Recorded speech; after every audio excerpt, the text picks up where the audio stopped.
Ok, entonces bienvenidos al capítulo número 18 de Crítica de la Razón Crítica, Marx y el hombre concreto, el ateísmo como esencia del cristianismo. Quisiera hacerles una breve reflexión y si Jorge estás escuchando, podrías aportar tranquilamente porque quizás pensamos igual. El cristianismo tiene muchos niveles, ¿no? El primer, digamos, vamos a suponer que el cristianismo es una especie de piña o de coco, ¿no?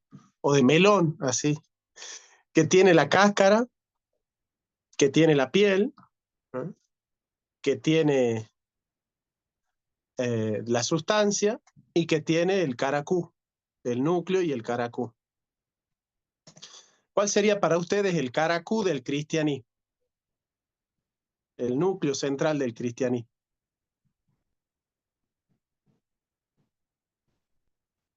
La otra edad. ¿Cuál? La otra edad. ¿Vos sabés que se te escucha mal, Alonso? O quizás yo te estoy escuchando mal. ¿Dijiste la otredad? Sí, sí. Ah, bien. Bueno, sí, pero no. El, La el fe. caracú tampoco.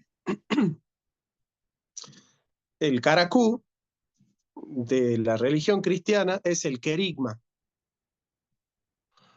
El querigma es la predicación originaria de Jesús, ¿no? El querigma, el primer anuncio se llama querigma, ¿no? Del querigma se forman creencias, ahí viene la fe, de las creencias surgen los credos, y de los credos surgen los dogmas, y de los dogmas las religiones.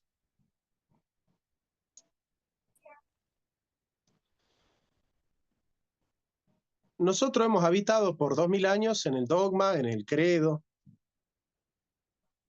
en la doctrina, y cuando un dogma y un credo forjaron una civilización y esa civilización gobernó a merced de la política y de la iglesia, nosotros habitábamos en la era de la cristiandad. La cristiandad es la cultura cristiana, es la civilización cristiana. El cristianismo como una civilización. Pero tras la llegada de la modernidad se ha roto el cristianismo como una civilización, ¿cierto? Y quedó ya no la cristiandad, sino el cristianismo, que son las doctrinas cristianas. Dios te ama. Hoy repasaba la película Dios no está muerto. Y bueno, la creencia básica de la película es Dios siempre es bueno y siempre es bueno Dios, que es la frase que siempre dicen en la película. Y son verdades que de alguna u otra manera hicieron la civilización occidental y cristiana como nosotros la conocemos tal cual, ¿no? Pero tras el colapso de la civilización occidental, el cristianismo como una doctrina ha devenido. Entonces ya no queda, digamos, la doctrina cristiana como cohesionadora del ethos de la fe, sino el querigma. Nosotros tenemos que redescubrir el querigma de Cristo, porque las doctrinas cristianas ya no nos fundamentan la vida.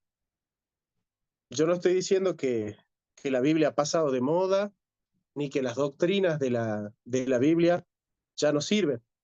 Lo que estoy diciendo es que esas doctrinas y esos dogmas y la iglesia y la cultura cristiana y sí a la vida y todo eso que hacen los cristianos hoy, ya no alcanza para darle sentido a la vida. Salvo que, bueno, obviamente, uno puede ser un neurótico que diga, bueno, no, Jesús me ama y yo lo creo porque lo dijo mi pastor abrazándome, y como mi pastor me abrazaba y me dijo, Dios te ama, entonces yo creo que Dios me ama y porque yo siento a Jesús en mi corazón. Bueno, hay gente así, sí, hay gente así. Hay gente así que uno le dice, bueno, Dios tiene un propósito en tu vida y la persona se pone a llorar y vos que se arrodilla y le entrega al Señor su vida. Y bueno, hay gente que vive el cristianismo así, sí, sí, sí, hay. Pero hemos vivido una revolución comunicacional donde la gente se sobresaturó de información y de conocimiento. Entonces la doctrina cristiana es, en el marco de la cultura, una idea más dentro de otras ideas. ¿Sí? Ahora, a la sociedad ya las doctrinas del cristianismo no la conmueven.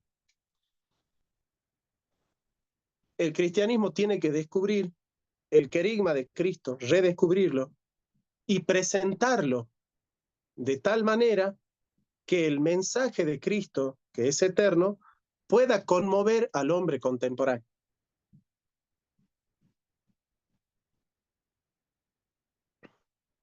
Y este es el mensaje central de Marx. Ustedes me están escuchando y yo sé que los que saben de teología me dicen, no, pero eso es Bullman. Bueno, la desmitologización ya está en Marx. Y vamos a ver cómo. El capítulo 18 dice, Marx nunca dice que el hombre es solo cuerpo, sino que el cuerpo es el punto de partida de su existencia, ya que es carne y sangre.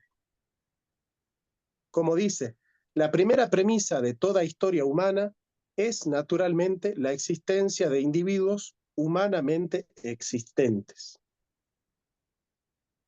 El primer estado de hecho comprobable es, por tanto, la organización corpórea de estos individuos y como consecuencia de ello su comportamiento hacia el resto de la naturaleza.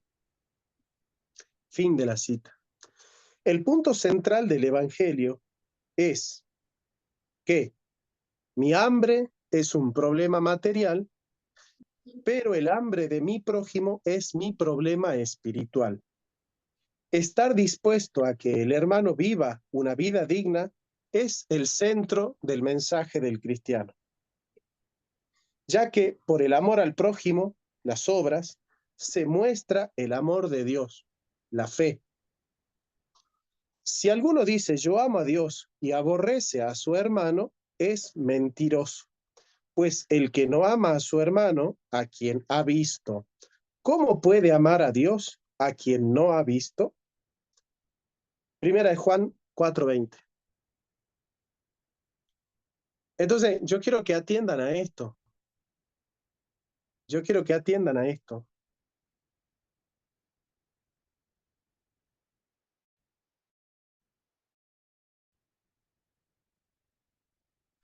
Nosotros nos tenemos que centrar en el contenido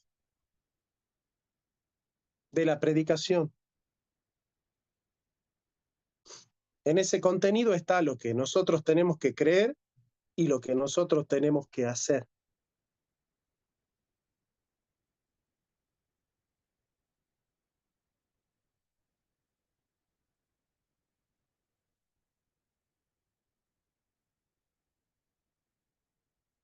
Todos los mitos que acompañan la predicación del Evangelio, Jesús me ama, Dios tiene un propósito para tu vida, la iglesia es madre de los cristianos, o qué sé yo, hay que comulgar, hay que congregarse en la iglesia con los demás hermanos. Son mitos que tienen sentido solo y en cuanto refuerzan el contenido de la fe, que es el conocimiento de Dios y la responsabilidad del hombre. Si nosotros no tenemos claro qué creemos y qué debemos hacer, que son las preguntas de Kant, ¿no? Kant nos ha marcado la estructura del querigma cuando dice, ¿qué puedo conocer? Ahí está la fe. ¿Qué debo hacer? Ahí está el amor. ¿Qué me es permitido esperar? Ahí está la esperanza. La estructura de la obra kantiana son las virtudes teologales. ¿Qué puedo conocer? Aquello que es revelado a la fe, la crítica de la razón pura. ¿Qué debo hacer? La práctica del amor, la crítica de la razón práctica. ¿Qué me es permitido esperar? La filosofía de la historia y la crítica del juicio, de la esperanza. Fe, amor y esperanza. Pero en definitiva, ¿cuál es la crítica más importante para Kant? La práctica. ¿Se dan cuenta? ¿Por qué? Porque en la práctica aparece Dios como fundamento. Dios no aparece en ninguna crítica de Kant, porque Kant en la crítica de la razón pura es un ateo, o es un agnóstico, no se puede conocer a Dios. Y en la crítica del juicio es un esteta. En cambio, en la crítica de la razón práctica, Kant es un cristiano. Es un cristiano. Y esa estructura ortopráctica de la fe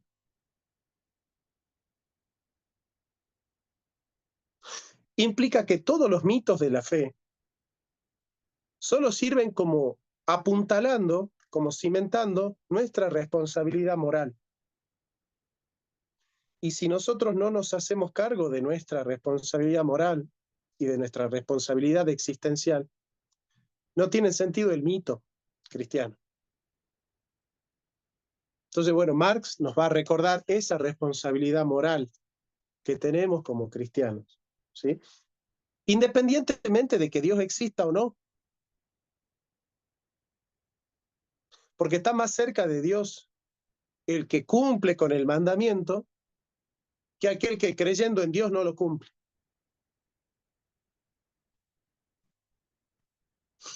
Entonces, hoy vamos a develar la estructura del cristianismo como la estructura práctica de la fe.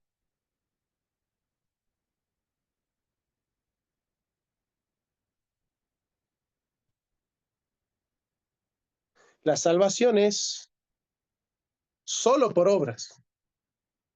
No hay nada más que salvación por obras, no es por fe y obra, es solo por obra.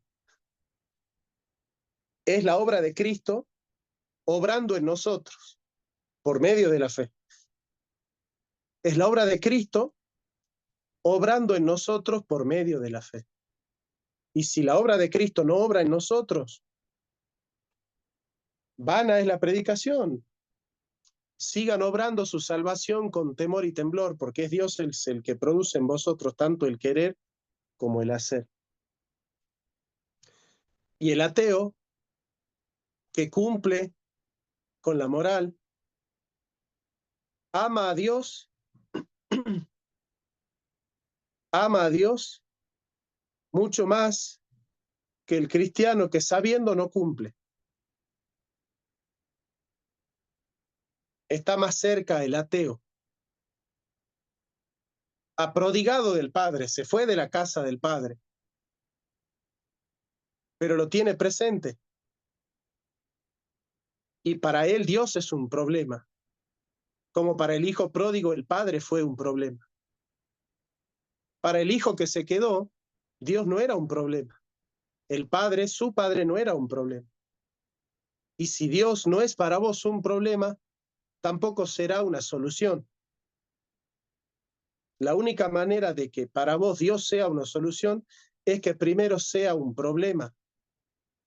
Y hoy se ha develado, tras la muerte del Dios doctrinal, del Dios Padre, del Dios legislador, del Dios Occidente, del Dios Cultura, que nosotros tenemos que redescubrir el querigma ateniéndonos a la lábil responsabilidad de descubrir el querigma, habiendo convertido a Dios en un gran problema del hombre contemporáneo.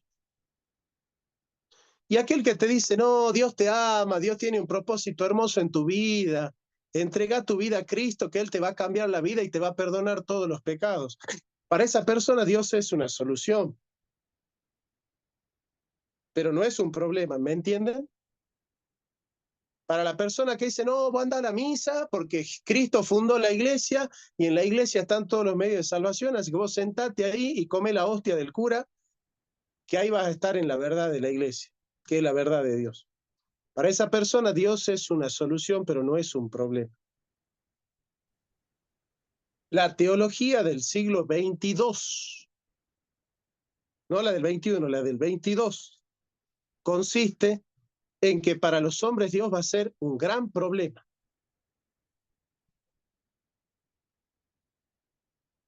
Y nadie podrá ser cristiano si no se enfrenta al problema de Dios.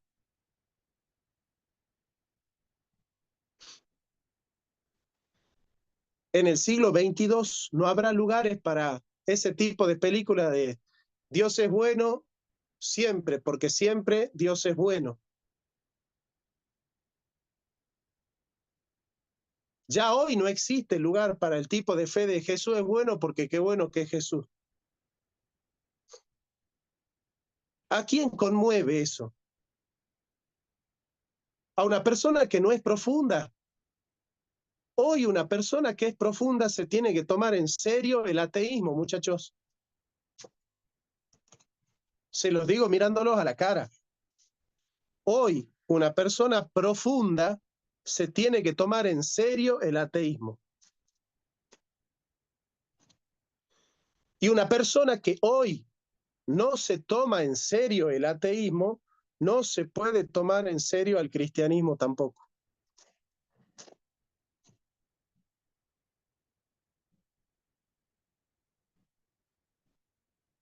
Porque ¿saben qué pasa, muchachos? Que Dios no está resuelto.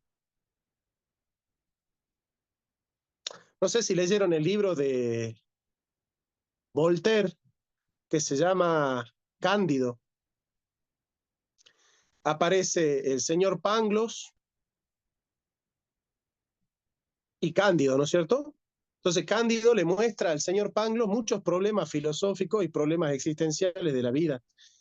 Y le dice, mira, en el mundo hay guerras, hay pandemias, hay epidemias, hay muertes, hambrunas, hay niños que se mueren de hambre, hay esclavos. Mira todos los problemas que hay en el mundo y vos querés solucionar los problemas de una persona diciéndole Dios te ama.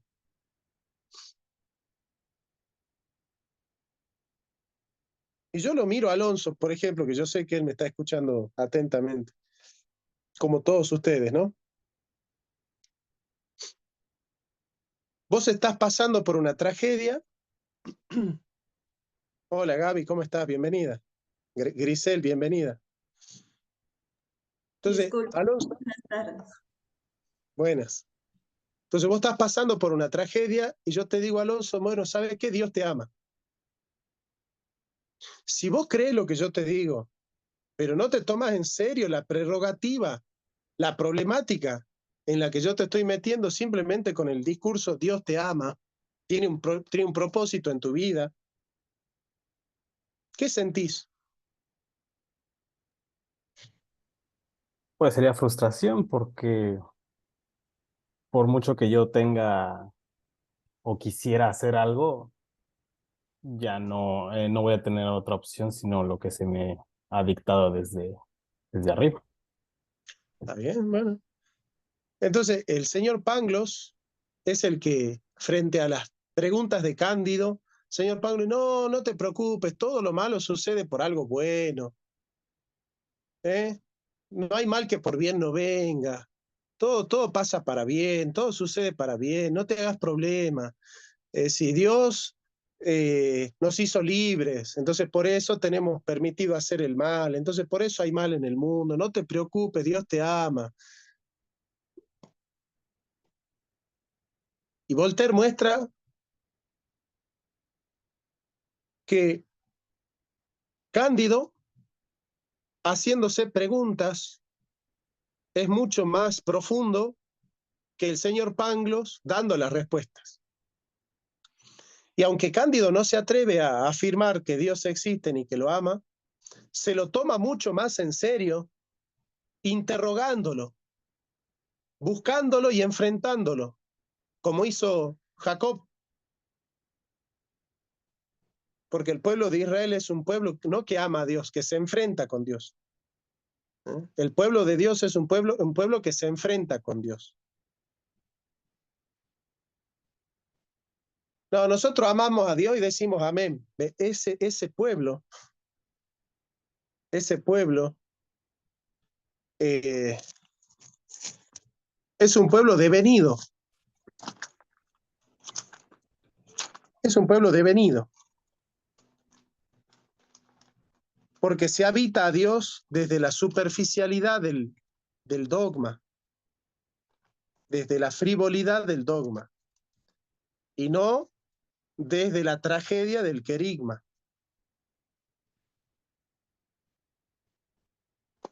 O sea, acá el tema central es tratar de ver cómo podemos encontrar a Dios en la tragedia del querigma.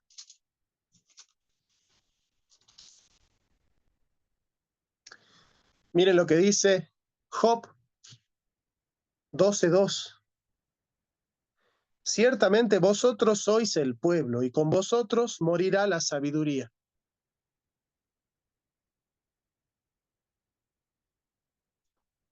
Job 12:2 dice, ciertamente vosotros sois el pueblo, y con vosotros morirá la sabiduría. ¿Sí? Y Pablo se hace eco de eso y dice en Primera de Corintios,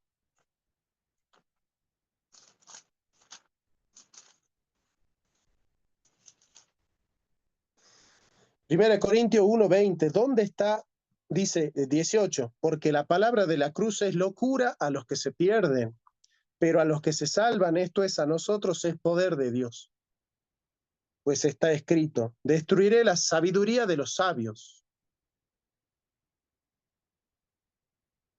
Vosotros sois el pueblo y con vosotros morirá. ¿Qué cosa dice Job? La sabiduría. ¿Y acá qué dice Pablo? Destruiré la sabiduría de los sabios y desecharé el entendimiento de los entendidos. ¿Dónde está el sabio? ¿Dónde está el escriba? ¿Dónde está el disputador de este siglo? ¿No ha enloquecido Dios la sabiduría del mundo? Pues ya que en la sabiduría de Dios el mundo no conoció a Dios mediante la sabiduría. ¿Vamos a creer en lo que dice Pablo o no? El mundo no conoció a Dios mediante la sabiduría. Porque los judíos piden señales y los griegos que buscan sabiduría. Entonces, ¿qué es lo que está desechando Pablo? La estructura griega de la vida. No puede haber dentro de la estructura y de la cultura griega poder del evangelio. Para que nosotros podamos encontrar el poder del evangelio, tenemos que deshelenizarlo al cristianismo. Deshelenizarlo al cristianismo. Y yo sé que esto es Bullman, pero lo dijo Marx.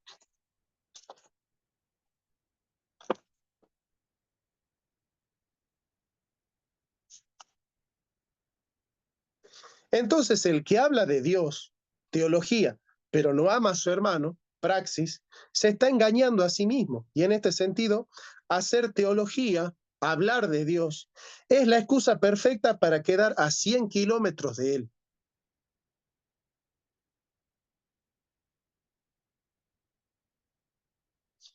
No van a sentir nada más curioso que aquellos que más hablan de Dios son aquellos más propensos a caer en pecados.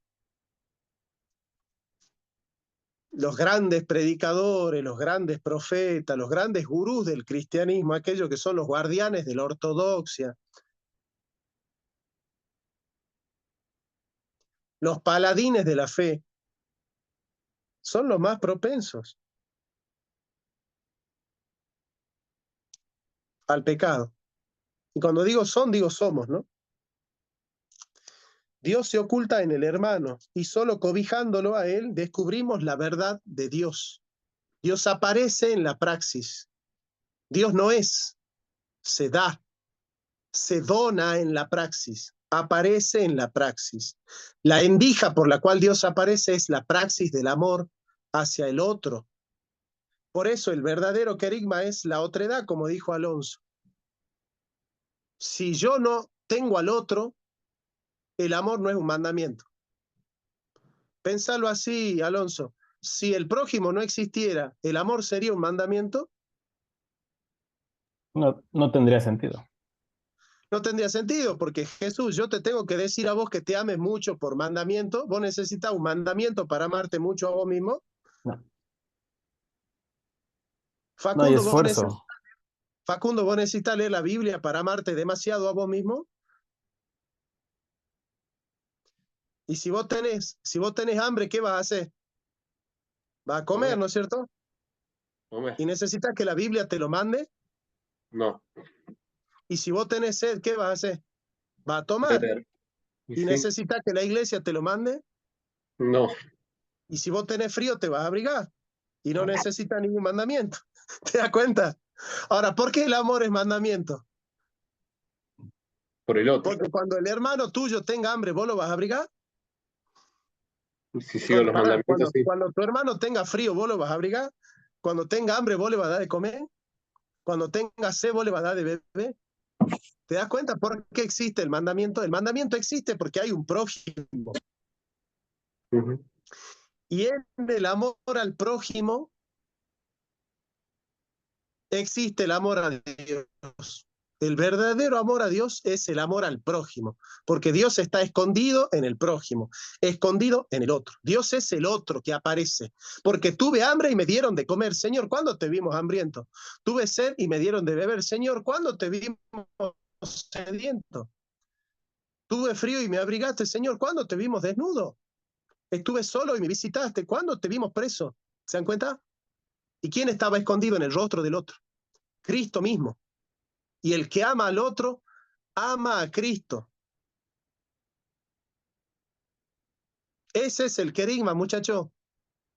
Si no estás dispuesto a amar al otro, no hables de Dios, porque vas a caer en el fariseísmo. Tu pecado se va a agrandar si vos querés hablar de Dios y no estás dispuesto a amar al otro. Dios no es el ese per se subsisten al que uno llega por medio de las 5 vías para darle bibliazo a todos los herejes, para quemar en la hoguera a los paganos. ¿Se entiende? Si no hay amor, no soy nada.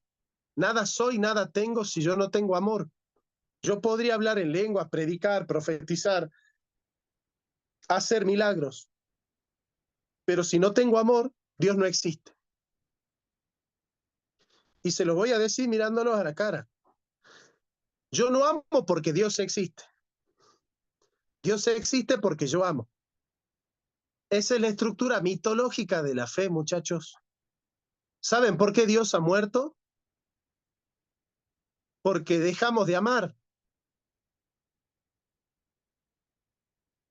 Porque dejamos de amar. Y sí murió Dios. Y sí está muerto. Porque dejamos de amar. Y Dios habita en el mito del lenguaje del amor. Y es porque hay un prójimo y yo tengo la obligación de mandar, de amarlo, que Dios existe. Esa es la estructura mítica de la fe, muchachos. La estructura mítica de la fe no es que Dios es, Dios se da, aparece. Nosotros somos el etos a través del cual Dios tiene lugar. Dios tiene lugar en el amor al otro. Si no hay amor al otro, Dios no tiene lugar, muchachos, ya lo dijo Kant. Nosotros con Dios no podemos hacer ciencia, porque Dios no es el sujeto del conocimiento, no es el objeto de conocimiento. Dios es sujeto de la praxis. Lo dijo Kant. Dios es el fundamento de la razón práctica. Es por la praxis del amor que Dios tiene sentido. Si no existe la praxis del amor, ¿qué sentido tiene hablar de Dios? Explíquenme. A ver, yo los dejo media hora para que alguien me explique. Sin la praxis del amor, ¿qué sentido tiene Dios? Vamos, Facundo, te escuchamos. Me hace acordar a la canción de Arjona de Dios Ah, es verbo, no sustantivo. Bueno, no había, no había pensado en esa asociación, no había Bueno, pensado en pero eso. la canción, si vos lees la letra, va por ahí. Claro, claro, claro, claro que sí, claro que sí. El punto de partida del realismo de Marx es que el hombre existe. Ese es el punto de partida fundamental de la fe, querido Alonso, querido Facundo, Pablo, Rodrigo, Grisel, Jesús, Jason. El prójimo existe. El verdadero cristiano es el que duda de la existencia de Dios, pero está seguro que existe el prójimo. Yo estoy seguro que existe el prójimo, ¿sí? Y esto es así. Nosotros estamos seguros que el prójimo existe. Y Dios podría no existir, pero yo estoy seguro que tengo que amar al prójimo porque Dios me lo manda. ¿Se dan cuenta? Es decir, es porque hay un prójimo que existe Dios, que yo tengo el mandato. Por eso el judío nunca se engaña. Yo tengo que cumplir la ley, aunque Dios no exista.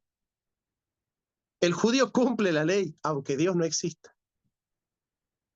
Porque Dios es el sujeto de la razón práctica. Esa es la cultura judía, es así. El judío piensa así. ¿Se dan cuenta? Yo tengo un amigo que es filósofo judío, ateo, y cumple la ley. Y cumple el sábado. ¿Se dan cuenta? Pero lo tiene consentido. ¿Por qué? ¿Porque Dios existe? No, pero existe el prójimo, me dice. Yo cumplo la ley porque existe el prójimo. Y siento que cuando amo al prójimo, amo a Dios, exista o no exista, pero lo amo igual. ¿Se dan cuenta? Entonces, la estructura de la fe del siglo XXII, y este video va a quedar grabado en el canal, y aunque yo me muera, el canal va a seguir estando, y el video va a seguir estando. Y en el 2022 va a haber gente y va a leer y va a decir, sí, Dios te ama, Dios te salva, Dios te quiere, la sangre de Cristo te protege, Dios es bello, Dios es santo, Dios es misericordioso, es justo, pero quizá no exista.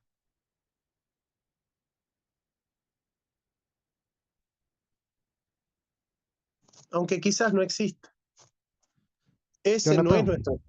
Sí, ¿quién quiere hablar? yo, Rodrigo, Vamos, Rodrigo. disculpa, una pregunta, pero la visión de Marx no será un punto de vista muy materialista. O sea, eh, digamos, plantear que todo es materia y no existe nada sin la materia y no existe el alma, el espíritu, porque Ah, no, también bueno, está pero... Ah, la otra bueno, parte no. que no se podría abarcar el cristianismo a Dios sin el punto de vista espiritual. Ah, no, pero en ningún momento nosotros hemos dicho que Marx sostiene que no existe nada más que la materia. De hecho, Marx está proponiendo que justamente se rompe la carne porque existe el otro. Si Alonso se da de comer a sí mismo, no es un ser espiritual, ¿o sí? Alonso tiene hambre, se prepara la comida y se sienta a comer. ¿Es un ser espiritual? Pero al prójimo, Y justamente, ¿por qué Alonso es un ser espiritual? Porque su amigo tiene hambre, él deja de comer para darle al amigo. ¿Por qué se puede romper con la estructura de la carne? Porque es un ser espiritual. ¿Y por qué es un ser espiritual? Porque rompe con la carne. ¿Y por qué rompe con la carne? Porque ama al otro. Porque ser justo con tu mujer está fácil, pero la Biblia dice ser justo con la viuda. Ser bueno con tu hijo y darle de comer a tu hijo está fácil, pero la Biblia dice darle de comer al huérfano. por eso, esa es la base espiritual. Claro, si vos sos chileno, amar al otro chileno está fácil, pero la Biblia dice amalo al argentino. ¿Sí? ¿Te das cuenta? No puede ser un mandamiento que el chileno lo ame al chileno. El mandamiento es que el chileno lo ame al boliviano, al argentino. Porque el mandamiento es que te pide hacer algo que rompe con la carne. Y la carne se ama a sí misma. Y si el chileno, ¿por qué ama al otro chileno? Porque se ama a sí mismo. ¿Y por qué el hombre ama a su hijo? Porque se ama a sí mismo, porque es hijo de él. ¿Y por qué ama a su mujer? Porque se ama a sí mismo, porque es la mujer de él. ¿Y por qué ama al compatriota? Porque se ama a sí mismo, porque es de la patria de él. ¿Y por qué ama a su hermano? Porque se ama a sí mismo, porque es hermano de él. ¿Se dan cuenta? Esta es la fe del siglo XXII. El siglo XXII es este cristianismo. Este es el cristianismo del siglo XXII. Yo le estoy enseñando en el siglo XXI el cristianismo del siglo XXII. Sigamos. La tesis central es Dios no es, se da.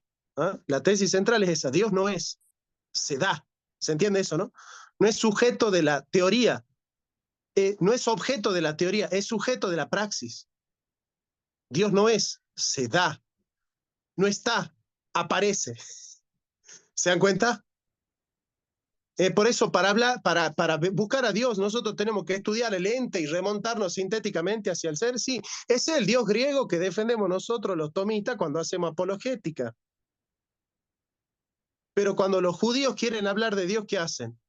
¿Hacen apologética o hablan del Dios de Isaac, del Dios de Jacob, del Dios de Abraham, del Dios de Moisés? ¿Y por qué Dios existe? Porque liberó al pueblo. ¿Y Dios por qué existe? Porque ama al extranjero, porque me manda a amar a la viuda y al pobre y al huérfano, porque me manda a liberar al cautivo. El Espíritu de Dios está sobre mí porque me ha ungido el Señor para traer buenas nuevas a los afligidos. Me ha enviado para vendar a los quebrantados de corazón, para proclamar libertad a los cautivos y liberación a los prisioneros. Isaías 61:1. Esta profecía se cumple en Cristo. Ese es el Dios Para que se, amar, ¿cómo? ese es el Dios que se fundamenta en la experiencia, no tanto en la especulación teórica. Por supuesto, es que el verdadero Dios no se fundamenta en la especulación teórica, muchachos. Olvídense de la película esa, Dios no ha muerto, de que hay un pendejo de miércoles que va a la universidad a defender a Dios. Y al final de la película aparece, ay, ¿tú eres el que defendió a Dios? Gracias por defender a Dios. Y aparecen dos que le dicen, muchas gracias, has sacado una sonrisa en el rostro de Dios porque has defendido a Dios. Y la estructura de la defensa del muchacho este de la película, ¿cuál es? El profesor es el acusador, el fiscal, el muchachito es el defensor y Dios es el acusado. ¿Qué clase de Dios necesita que un pequeño imberbe lo defienda en una clase de introducción a la filosofía de la carrera de Derecho, Facundo?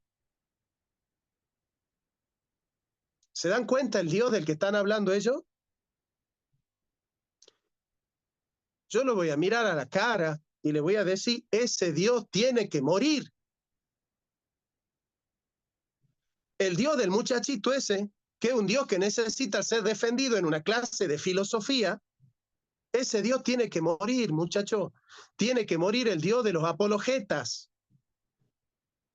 Está bien que muera ese Dios.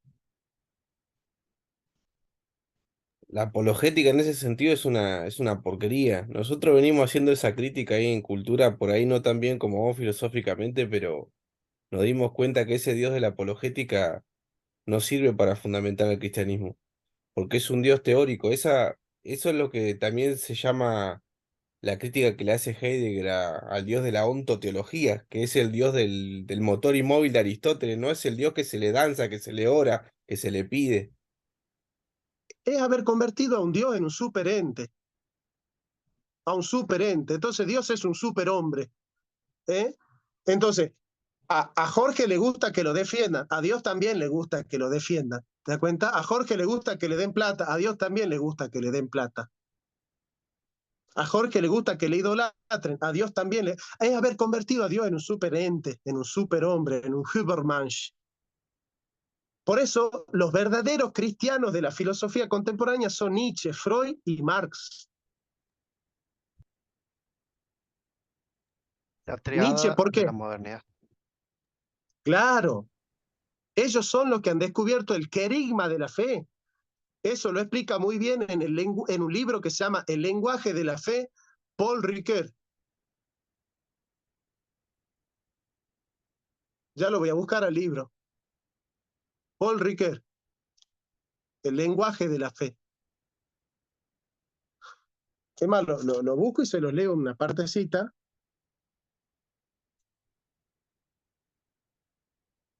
Eh,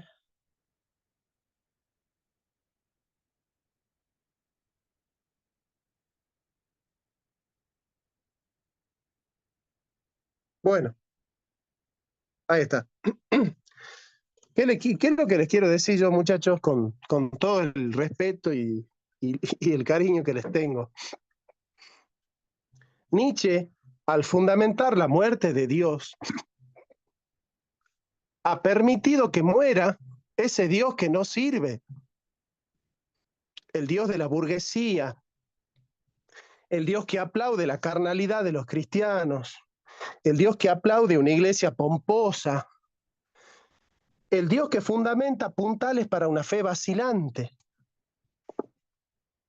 el Dios que fundamenta una vida liviana, una vida poco profunda, una vida temerosa, llena de cobardes y resentidos. ¿Sí? Ese es el Dios que ha muerto. Y ahora yo les pregunto, ¿tiene o no tiene que morir ese Dios?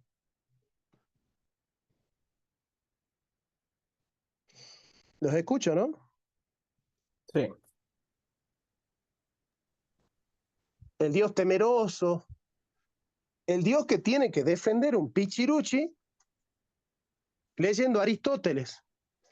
Yo te pregunto, Jorge, y de verdad, ¿el Dios que ha creado los cielos y la tierra necesita que la iglesia se ponga a leer a Aristóteles para defenderlo? Claro que no. Es, Pero es absurdo, muchacho. ese pichiruchi que vos decís, ese es el que después, con la apologética esta evangélica que anda dando vuelta, es el que después se hace el ateo, se hace ateo. Pero Por no, supuesto, pero no para encontrar a Dios como problema, sino para negarlo, porque encuentra que porque no le Dios, dio el auto que quería, porque era tan chiquito el Dios de él, que era claro, Dios porque le daba el auto que quería o la mina que quería. Claro, exacto. le echa la culpa a Dios por ser injusto con él porque no respondió a sus plegarias. Por supuesto, porque es un Dios tan chiquito que es mi Dios porque tiene un proyecto maravilloso para tu vida. Entonces, Dios existe. ¿Por qué? Porque me dio una camioneta, porque me dio un auto, porque me dio una casa, porque me dio una hermosa mujer, porque me dio esto, porque me dio lo otro, o porque dijo esto, o porque hizo lo otro. Esa es la fe quebrantable. Profesor, no hable de Nietzsche porque los alumnos van a perder la fe. Pero ¿qué clase de fe va a perder alguien leyendo a Nietzsche? Si alguien pierde la fe leyendo a Nietzsche, porque era un idiota. No es un cristiano el que pierde la fe leyendo un libro. Eso es porque consumen a William Lane Craig ahí de todo lo norteamericano, ¿no? Toda esa. Claro, pero yo recuerdo cuando lo conocí a Jorge, voy a revelar una intimidad, pero no te preocupes, pues no es. Jorge me dice una vez, y hablamos, me dice, hermano, mira, yo estoy pasando por una crisis de fe, me dice. No era muy grave, pero me dice, hay cuestiones de mi fe que me estoy replanteando y, y me gustaría resolverla. Pero estaba bien, Jorge estaba prodigando de ese padre que era muy pequeño, porque está bien ser ateo del Dios de la metafísica, ¿me entienden? Les estoy explicando un libro que se llama Dios sin ser, de Jean-Luc Marion. Dios sin el ser. Hay que liberar a Dios de la metafísica, muchachos. Nosotros tenemos que decretar la muerte del Dios de las religiones. Eso lo explica muy bien Karl Barth. Karl Barth dice, Dios es totalmente otro. Dios es más, es todo lo contrario a todo lo que vos podés predicar de él. No, Dios tiene un propósito para tu vida. Ese Dios tiene que morir. Ya no sirve esa fe. Jesucristo es bueno porque qué bueno que es Jesús. Jesús te ama, Jesús te abraza, Jesús te consuela, Jesús te quiere, Jesús te busca, Jesús te desea, Jesús. Ese Dios tiene que morir. No sirve ese Dios para la sociedad que necesitamos nosotros. La sociedad del siglo XXII no se puede fundamentar con el Jesús te ama porque qué bueno que es Jesús. Jonathan, Sí, pero te das cuenta que o sea, tu crítica es muy buena, pero te das cuenta que es algo cultural. Es como las feministas que la base de su problemática es una cuestión cultural y no se puede cambiar. Así somos. Rodrigo, el hombre es un ser cultural e histórico, Claro, ¿sí? Y nosotros no estamos creando a otro Dios cultural. Lo que nosotros estamos diciendo es que la cultura contemporánea nos puso en aprieto a los cristianos, de exacto. tal suerte que permitió que se muera el Dios fetiche de la idolatría para que nosotros podamos descubrir el último Dios. Último no en el sentido de el último de una serie, el último en el sentido de ultimidad. Nosotros hemos creado muchos ídolos y fetiches. ¿Sabe de dónde viene la palabra ídolo? No. La palabra ídolo viene de la palabra eidolon. ¿Y de dónde viene la palabra eidolon? Imagen significa. De la palabra eidos. Eidos se Dios. traduce como idea y significa imagen. La palabra eidos significa imagen visible, aspecto visible. Porque para Platón la realidad tiene un aspecto visible, que es lo que se ve y su aspecto. Lo que se ve es la cosa y el aspecto es la idea. Esa es la metafísica de Platón. Haber convertido a Dios en una idea es haberse hecho una imagen de Dios. Claro. La idolatría para el hebreo es hacerse una imagen material e idolatría en Grecia es hacerse una imagen intelectual. Los cristianos se hicieron de Dios una imagen intelectual porque Dios, que es mito y símbolo mitológico, se convirtió en un concepto y en teología. Entonces el cristianismo del siglo XXII es un cristianismo post-teológico. Post-teológico. ¿Por qué? Porque la teología idolatra al Dios de la mente, al Dios conceptual. Como científico, digamos. Claro, que es el Dios de San Anselmo. Dios es mayor que lo cual nada puede ser pensado, pero está sujeto a la mente. Por eso Enrique, de Adicto a la Filosofía, presenta a Dios como dentro del principio de razón suficiente. ¿Por qué? Porque para él Dios es el ente de la razón. Santo Tomás dice, Dios no es mayor que lo cual nada puede ser pensado. Dios es mayor que lo cual nada es. En la Suma contra los Gentiles. Dios no está por encima de la razón solamente. Dios está por encima del ser. Dios es sin ser. Esa es la metafísica de Marión. Y si nosotros no estamos dispuestos a amar al prójimo, muchachos, cuando hablamos de Dios estamos devaluando la palabra. Tóquense el corazón y díganme si alguien le cree a los pastores cuando dicen Dios es esto, Dios es aquello, Dios te ama, Dios te busca, Dios te prospera, Dios te quiere, vengan a la iglesia porque acá está Dios, nosotros hablamos de Dios y Dios es así, Dios es así. ¿A quién conmueve eso? ¿A alguien que vive la vida profundamente? ¿Alguien que vive la vida profundamente hoy puede sentirse conmovido con un pastor hablando de Dios en la tele? No. ¿Qué es lo que conmueve, hermanos? ¿Qué es lo que sigue conmoviendo todavía? Darle de comer al pobre. Eso es lo que conmueve. Darle de beber al sediento, darle un abrigo al desnudo y una barca al peregrino. Eso es lo que todavía conmueve a los hombres. ¿Por qué? Porque esa es la estructura del querigma, es el otro. El otro. Hay querigma porque hay un otro a quien amar. Y hay un otro a quien amar y ese es el verdadero lenguaje de la fe. Por eso la fe sin obras es muerta. Si yo no estoy dispuesto a amar al prójimo, mi predicación es vana, estoy devaluando la palabra. Yo no puedo hablar de Dios si no estoy dispuesto a amar al prójimo. Y si yo en nombre de Dios hablo mal de un hermano, hago escarnio con cualquiera, acribillo a cualquiera o soy capaz de quemarlo en la hoguera, ¿no se dan cuenta que el Dios del concepto es justamente ese Dios que nos permite a nosotros hacer cualquier cosa? Y es en ese sentido que Zizek tiene razón cuando dice Dios existe, por lo tanto todo está permitido. Porque yo, Alonso, lo puedo convencer de que mate a una persona en la hoguera en nombre de Dios. Y Alonso lo va a hacer por amor a Dios. Va a quemar a alguien en la hoguera. O va a matar a alguien en las cruzadas. O se va a subir a un avión y va a estrellarse con las Torres Gemelas. ¿Por qué? Porque Dios existe.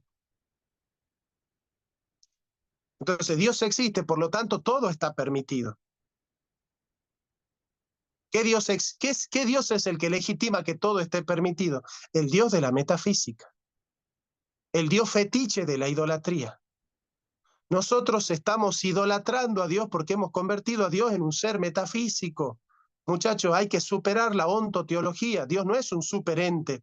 Dios no está sujeto al principio de la razón, no está sujeto al principio de la causalidad.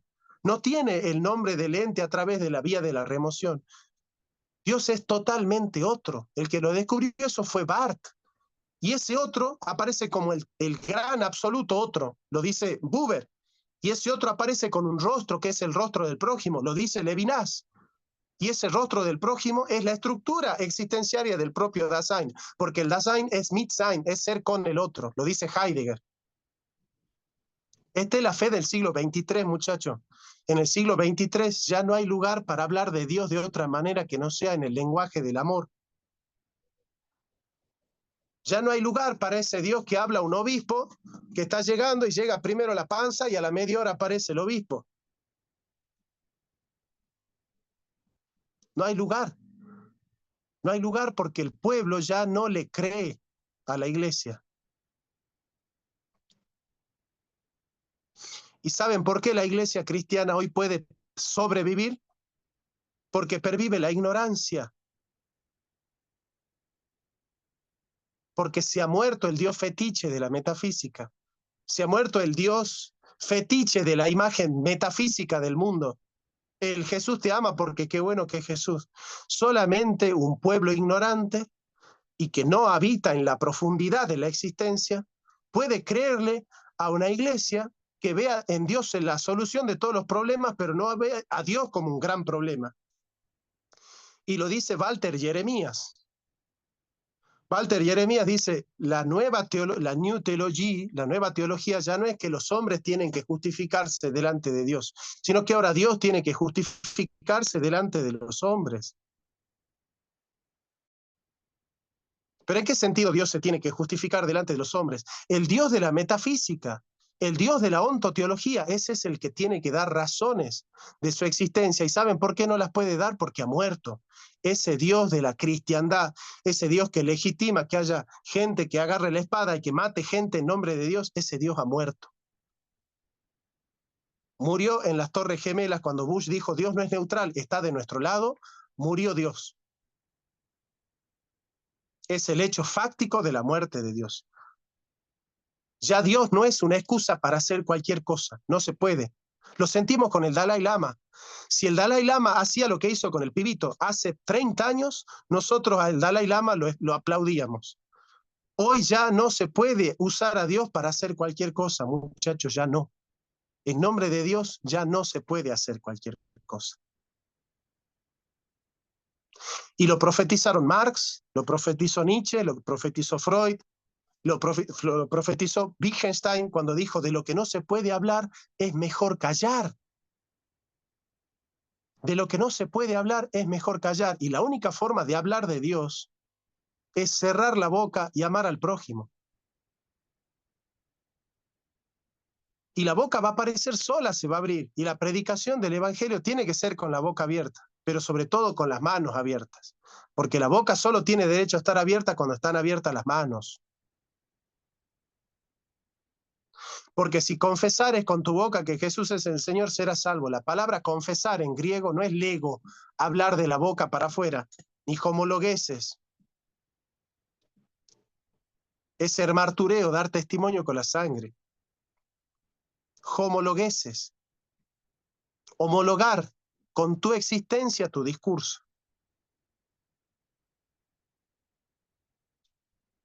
Sigamos un poco con Marx.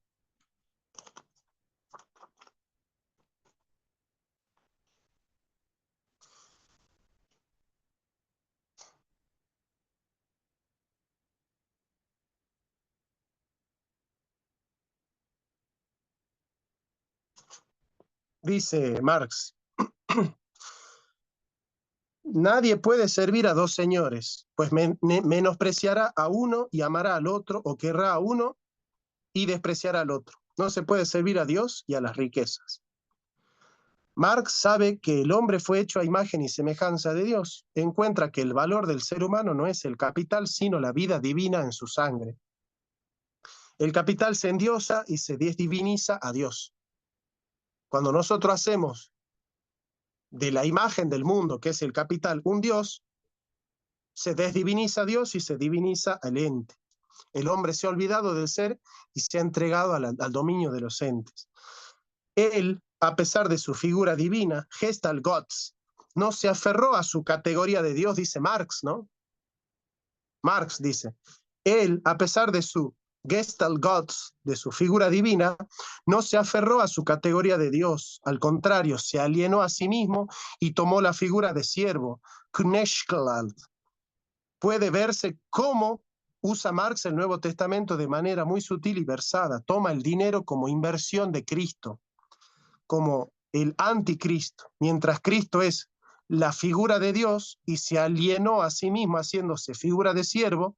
El dinero que es siervo se exalta a sí mismo en la figura de Dios, el fetiche. Qué maravilloso que es Marx, díganme. Díganme si no es maravilloso lo que está diciendo Marx. Esta es la teología del siglo XXIII. La teología del siglo XXIII es la teología de Marx.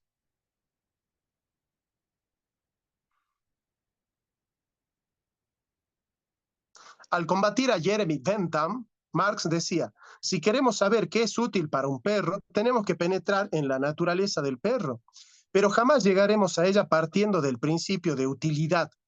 Aplicado esto al hombre, si queremos enjuiciar con arreglo al principio de la utilidad todos los hechos, movimientos, relaciones humanas, etc., tendremos que conocer ante todo la naturaleza humana en general y luego la naturaleza humana históricamente condicionada por cada época.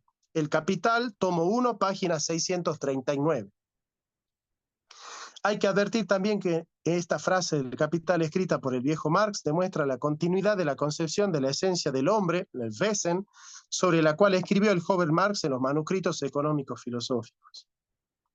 No utilizó ya después el término esencia por considerarlo abstracto y ahistórico, pero conservó claramente la noción de esta esencia en una versión más histórica, en la diferencia entre la naturaleza humana en general y la naturaleza históricamente condicionada. Marx considera al hombre en sus dos acepciones, como ser real de carne y hueso y como resultado de la historia económica, de la producción de la misma historia. Materialidad e historia son elementos constitutivos del judeocristianismo. Como diría Sartre, el hombre vive alienado, pero antes de alienarse fue libre. Es posible la alienación porque antes existió la libertad. El concepto de alienación, de extrañamiento, supone que hay un sustrato último que rescatar. Marx no era relativista, consideraba que las condiciones sociohistóricas en las que se transitaba podían colaborar o perjudicar al desarrollo plenamente humano del hombre. Ganarás el pan con el sudor de tu frente. Para Marx, el trabajador suda de su frente, pero al pan lo come el burgués. Cree el capitalista que el valor se añade ex nihilo, sin el esfuerzo del trabajo subjetivo. Cree el poder del dinero, crece el poder del dinero, o sea, la relación de cambio se fija como un poder externo a los productores e independiente de ellos. Lo que originariamente se presenta como medio para promover la producción se convierte en una relación extraña a los productores. Entonces, el capitalista tiene que violar el principio realista cristiano ex nihilo nihil fit. El trabajador no puede crear nada sin la naturaleza y sin su propio esfuerzo, sin el mundo exterior sensible. Esta es la materia, Stoff, dice Marx, en el que su trabajo se realiza, en que la obra con la que por medio de la que se produce, había dicho en los manuscritos del 44, en el Capital se produce la abstracción de la vida. El trabajo vivo que añade valor es relativizado y la circulación del capital que es relativa se absolutiza. La religión del cielo justifica esa negación. El Dios fetiche de la burguesía oprime al obrero. El ateísmo no pone la vida del hombre como valor absoluto. No tiene fundamento para hacerlo ni afirmar a Dios negando al hombre, la religión del cielo, ni afirmar al hombre negando a Dios, que es el ateísmo materialista que Marx mismo combatía. Marx estaría dentro de lo que se llama una religión materialista o materialismo profético o mesianismo materialista, como le llamaba Walter Benjamin. Ciertamente el Dios que negaron Feuerbach, Marx, Freud, Nietzsche, Hegel y todos los demás no era sino el Dios afirmado por la metafísica y el capitalismo industrial, el colonialista europeo, el Dios del Estado, el Dios de Hegel. Ser ateo de un tal Dios fetiche es condición necesaria para poder adorar al último Dios, el Dios de los profetas de Israel. Claro que una tal afirmación es ya el momento positivo de un movimiento dialéctico que ahora solo queremos considerar en su primer momento. El momento negativo, el de la afirmación atea o el de la negación de Dios, ya no tiene lugar. La negación de la negación es una afirmación. Por tanto, si la idolatría que ha creado el fetichismo del Dios metafísico es negada, surge la posibilidad de adorar al Dios verdadero.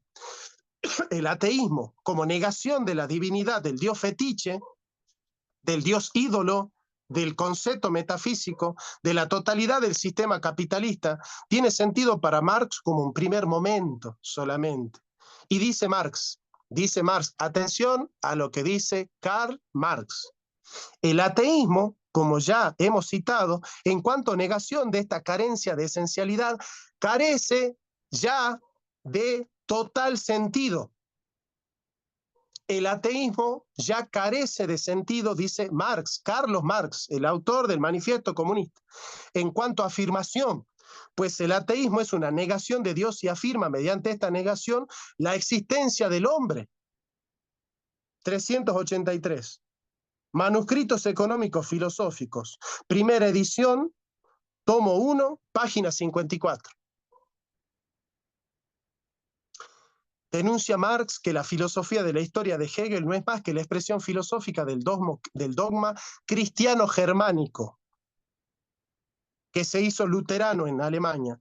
Respecto de la contradicción entre el espíritu y la materia, Dios y el mundo, la filosofía de la historia de Hegel presupone un espíritu abstracto o absoluto, que se desenvuelve de tal manera que la humanidad es solo una masa que contiene este espíritu, consciente o inconscientemente. Dice Marx, Hegel supone que una historia especulativa, esotérica, procede y está subyacente a la historia empírica fáctica.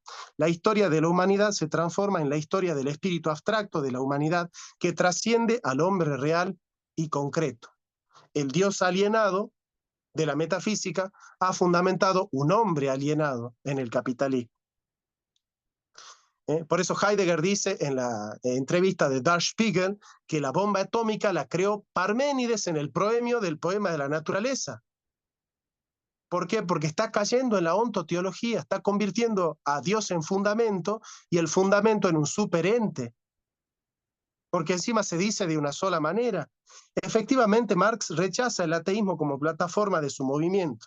Cito, al haberse hecho evidente de una manera práctica y sensible la esencialidad del hombre concreto en la naturaleza, al haberse evidenciado práctica y sensiblemente el hombre para el hombre como existencia de la naturaleza y la naturaleza para el hombre como existencia del hombre, se ha hecho prácticamente imposible la pregunta por un ser extraño, por un ser situado por encima de la naturaleza y del hombre, una pregunta que encierra el conocimiento de la no esencialidad de la naturaleza y del hombre. El ateísmo es, en cuanto a negación de esa carencia de esencialidad, ya carece totalmente de sentido, pues el ateísmo es una negación de Dios y afirma mediante esta negación la existencia del hombre. Pero el socialismo, en cuanto a socialismo, no necesita ya de esta mediación, de la mediación del ateísmo, ¿no? Solamente la cosmovisión indoeuropea puede afirmar al Dios celeste negando la vida material del hombre.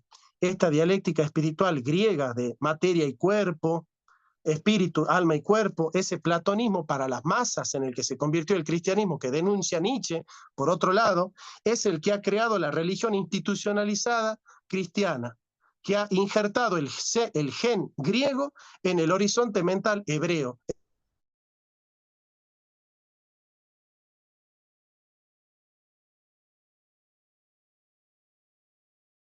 razón pura en el Dios de la crítica de la razón práctica. En este horizonte semita, la afirmación de Dios es la afirmación del excluido por el sistema, del marginado, del pobre, porque lo insensato de Dios es más sabio que los hombres, y lo débil de Dios es más fuerte que los hombres.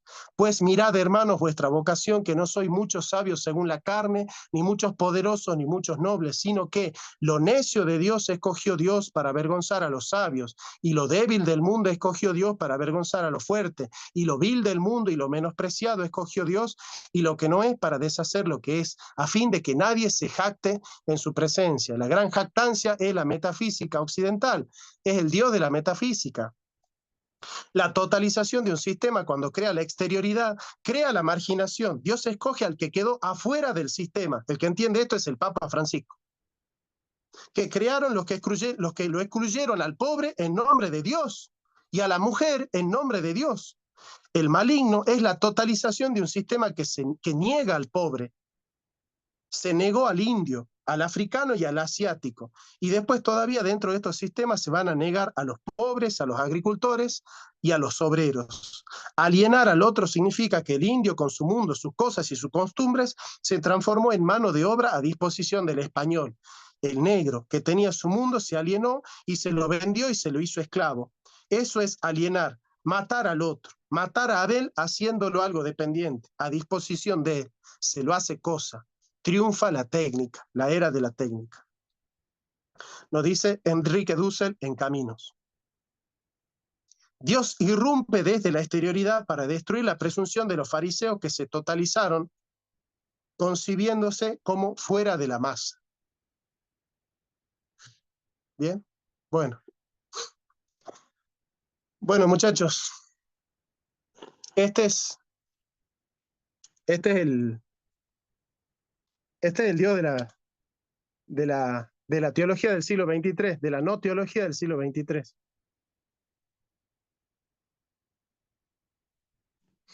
¿Qué me cuentan? ¿Qué me dicen? Hay teólogos judíos. Sí, yo me acerqué mucho a la teología judía, muchachos. Me acerqué mucho a la teología judía porque saben que la teología cristiana me saturó. No tengo. ¿Qué es lo que no tenés, Matías? No, la cámara, discúlpame, justo. Mira, vos sabés que justamente cuando estuviste hablando me acordé sobre el cuestionamiento de Dios con la paradoja de la omnipotencia, Mm. que justamente se cuestiona la omnipotencia de Dios porque no puede levantar una piedra. Sí, sí, conozco la aporía sí. El tema de lo que vos planteás, Jonathan, es que es muy indigesto no sé si lo decía a propósito, por eso decía el 2023, no el siglo XXII, porque, porque vos fíjate que es muy indigesto para este cristianismo, porque, claro, el cristianismo sobre el querigma se montó toda una estructura que tanto en la católica como en la reformada, donde esas estructuras se basan en el texto bíblico, que es la doctrina de Pablo. Yo le llamo eso la doctrina de Pablo, que las iglesias, sobre todo las iglesias evangélicas, son paulinas y se han olvidado de ese querigma, de ese mensaje de Jesús. Entonces lo que tiene es un conjunto de doctrinas que esas doctrinas las ha impuesto Dios mismo. Entonces vos en el momento que vos negás la doctrina, vos estás negando a Dios. Ahora, ¿cómo se separa esa idea de recuperar a Dios sacando toda esa estructura? Sería como algo muy difícil de lograr, ¿no? Porque la gente cree que Dios es la Biblia, cree que Dios es la doctrina paulina, cree que Dios no está más allá de todo eso, como vos decías. Mira, Jorge, en el siglo XXIII, de acá a 70 años, no va a haber otra forma de ser cristiano. No se va a poder ser cristiano de otra manera. Nosotros estamos, y es una señal de esto, la reacción de los cristianos frente al mundo progresista, la reacción el convertirse en reaccionarios del cristianismo, es la muerte del cristianismo, es la añoranza de un mundo devenido. El cristianismo nunca estuvo en la retaguardia, siempre estuvo en la vanguardia. El cristianismo nunca estuvo atrás, siempre estuvo adelante. ¿Saben por qué el cristianismo hoy quedó atrás y añora el mundo pasado y no forja el mundo futuro? ¿Saben por qué el cristiano hoy mira hacia atrás y no hacia adelante? Porque su Dios ha muerto. Porque su Dios ha muerto. Yo sé que lo que le estoy diciendo ahora es muy polémico y yo sé que capaz que ustedes no pueden entender ahora todo lo que está pasando. Pero en el siglo XXIII no va a haber otra forma de ser cristiano. En el siglo XXII y en el XXIII.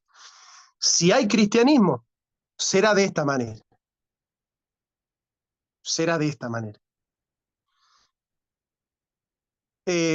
Nosotros de a poco estamos siendo penetrados por una cultura hiperinformatizada. Y en una cultura hiperinformatizada ya no va a valer el pastor ese que ha leído 3 libros en su vida y que ha leído 4 versículos, que se siente una nueva criatura, que se para en una plaza y que abre una iglesia en el garage de su casa. Ese pastor, a un pibe de 19 años que vota Milei, por ejemplo, hoy ya en la Argentina, no tiene nada para decir. Porque nosotros tenemos que develar la estructura profunda de la existencia.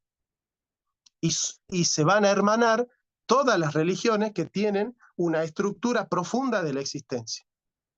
El judaísmo que ha develado la estructura profunda de la existencia se va a hermanar con el cristianismo que ha develado la estructura profunda de la existencia. Y se van a morir todas las máscaras de Dios que son los dioses de las fetiches, los dioses fetiches de las metafísicas y de las religiones.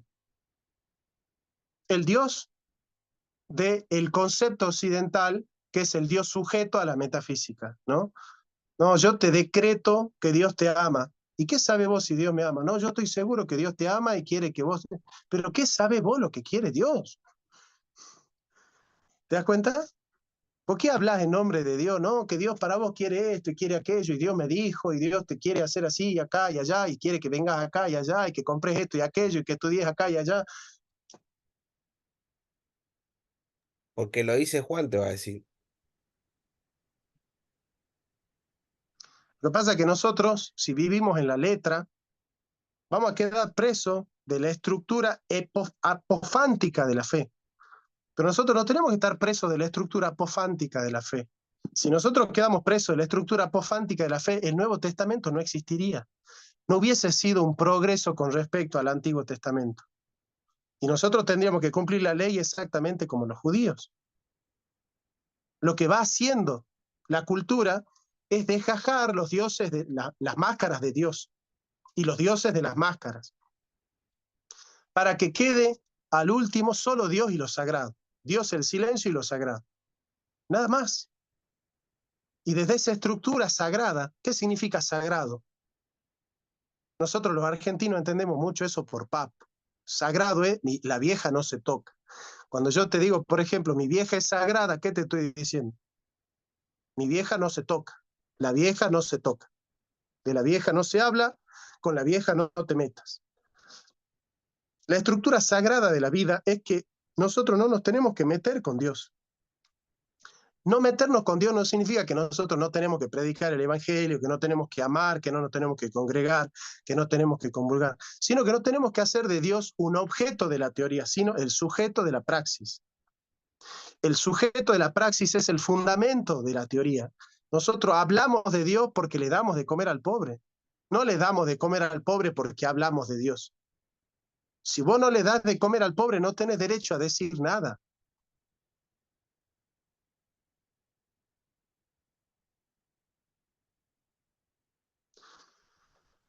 Les cuento una anécdota. Estábamos en una Navidad celebrando en la iglesia con todas las familias y el pastor y su esposa entran y hacen una broma. Dicen, allá afuera hay un linchera que quiere entrar y comer con nosotros. Y toda la iglesia dice, no, pero no tenemos lugar. me paro y le digo al pastor, bueno, yo le doy mi lugar, que entre y que se siente acá en la silla donde estoy yo. No, era una broma, pero detrás de esa broma sabíamos que el único que se iba a quejar era el flaco este, el flaco rompe pelota este. Pero detrás de todo eso hay una señal. ¿Dónde está la iglesia entonces? ¿Cuál es la misión de la iglesia? ¿Juntarse a hablar, a leer, a escuchar y a hablar? ¿Esa es la iglesia del siglo XXII?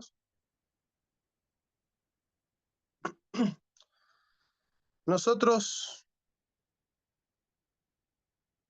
pensamos en un Dios postmetafísico.